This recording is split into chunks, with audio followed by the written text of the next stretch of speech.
Fala Dev, bem-vindos aí a mais uma aula de ECMAScript e nessa aula a gente vai ver promessas. Bom, então vamos lá, né? Então, deixa seu like aí, né? Sem a promessa de depois eu deixo o like, sem a promessa de se inscrever no canal depois. Esse tipo de promessa aí não cola muito não, viu? Então se inscreve aí, ajuda a compartilhar aí o ECMAScript 6 para os amiguinhos, para eles também aprenderem, eles também merecem aprender o ECMAScript 6. Bom, então vamos lá, né? Eu prometo que vou dar essa aula, e isso é verdade. Beleza. O que é a ideia de promessas? No caso, é promises. Promise surgiu no ECMAScript 6 com a ideia de deixar o código mais limpo. Porque acaba que muitos códigos de JavaScript, dependendo de programação assíncrona, fica muito, como se diz, cascateado. Muitas funções de callback, e que é uma função assíncrona, normalmente você vai precisar de callback. Bom, se você não tem muita noção, né, então eu vou citar um exemplo e explicar. Por exemplo, tipo assim, eu vou criar uma função aqui, notifica o usuário. E esse notifica o usuário vai receber a função aqui SMS e outra de e-mail. Beleza?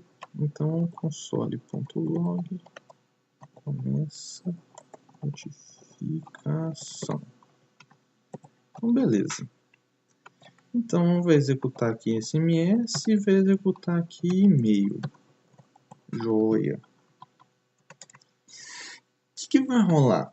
Normalmente notifica o usuário. Então, para esse código ficar um pouco mais limpo, o que normalmente essa galera faz? Vai passar uma função, function, que não vai precisar de nada, console.log sms notificado. Então, e a outra função seria assim, né? Bom, o que acontece nesse sentido? O seu código ele vai ficando um pouco feio, né? Vai ficando um pouco sujo, grande, enfim. Se você já acha que isso tá feio, dá para piorar a situação ainda. Digamos que você vai começar essa notificação de SMS em 1 segundo.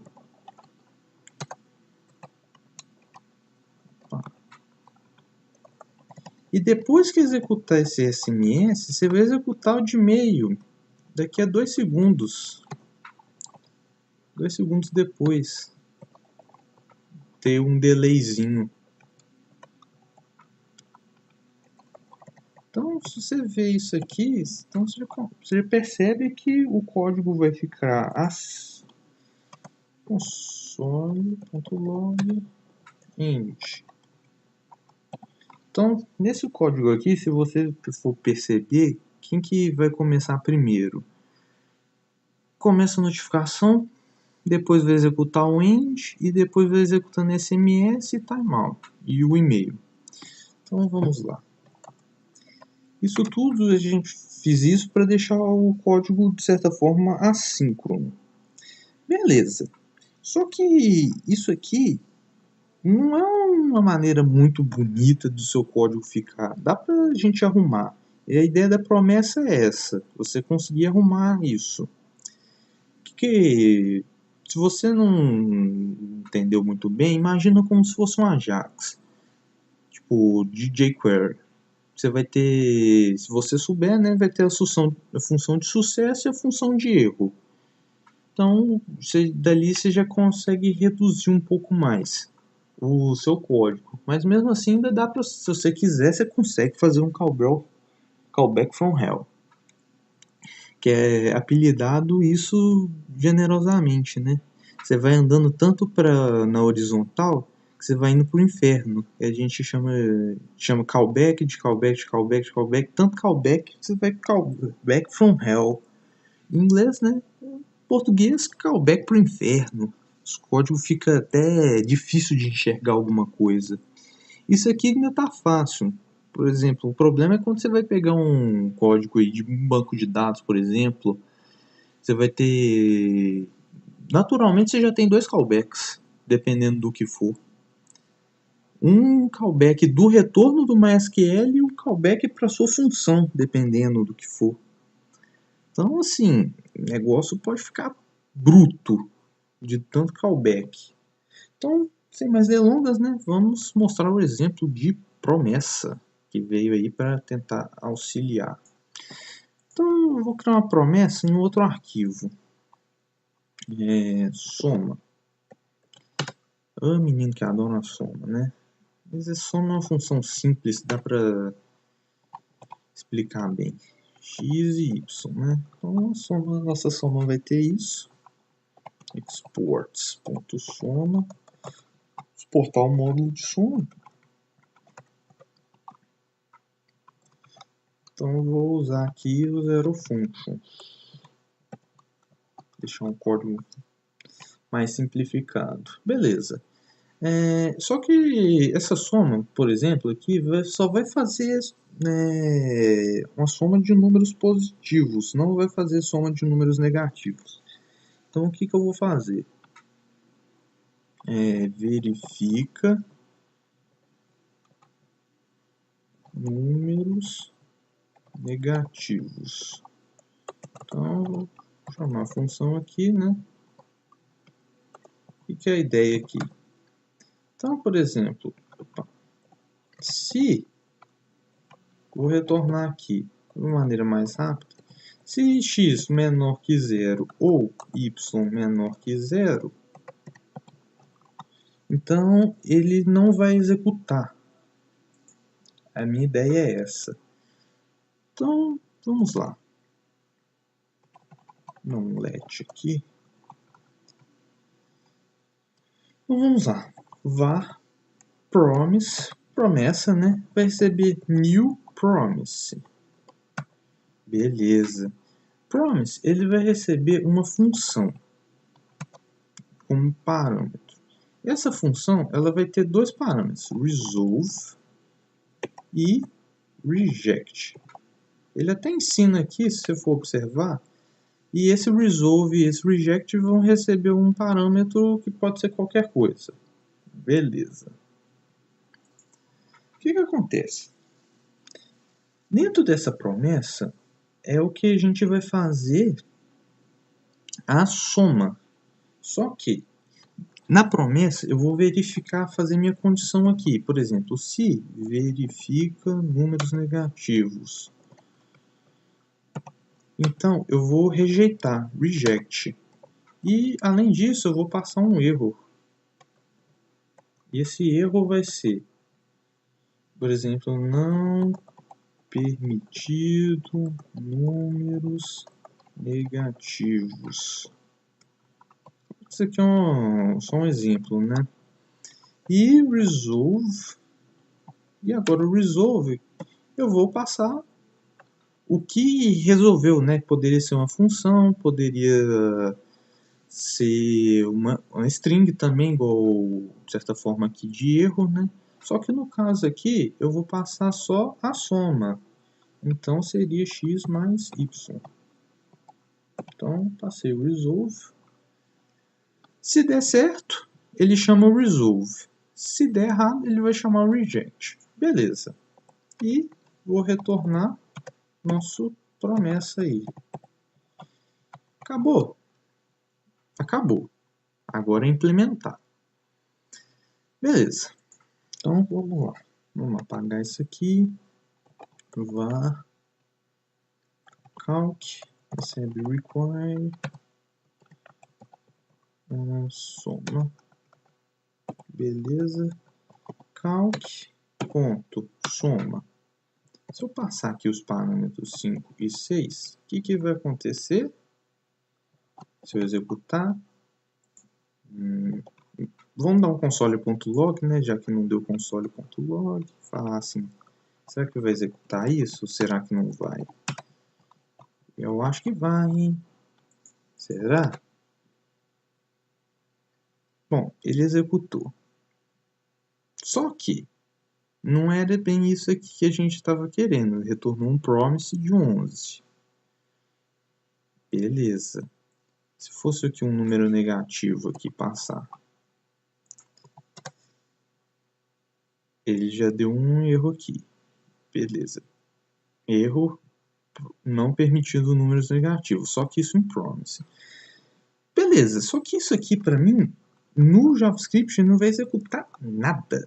Ele daria para mim um erro, dependendo do que for. Se não fosse um console.log. Então o que a gente vai fazer? Ponto soma, vou passar aqui números 5 e 6, né, como na última hora. Dentro desse promise, você tem duas funções que você pode usar. Then e catch. Then, então, se der certo. Então você vai chamar aqui a sua função e você vai ter o resultado, que é a resposta, né? Eu gosto de colocar res como resposta. Poderia ser mais de um parâmetro. Nesse caso aqui só vai ser a resposta. Então console.log soma é mais result. E no caso aqui, catch function. No caso aqui seria um erro, né? Então vou colocar erro. Console.error. Erro. Nesse caso, o que aconteceu? A gente segmentou o código aqui para uma situação, caso fosse sucesso ou caso fosse erro. Então, na hora que eu vou executar aqui, o que aconteceu? Soma igual a 11. Então, ele me mostrou o resultado de que aconteceu. Então, vamos colocar aqui console.log executa soma. Não, callback aqui, console.log int. O que vai acontecer aqui? Ele executou esse código aqui de forma assíncrona. Então, vamos lá.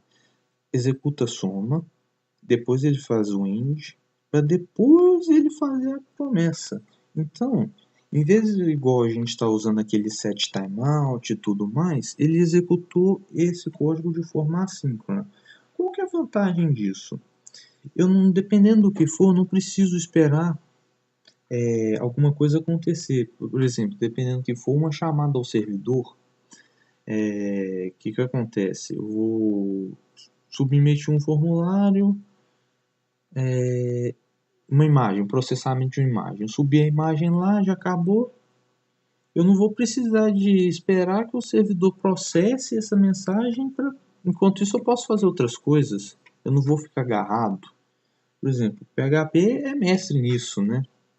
Não só PHP, mas Java, em outras linguagens, enfim. Elas agarram. Elas não executam outra coisa.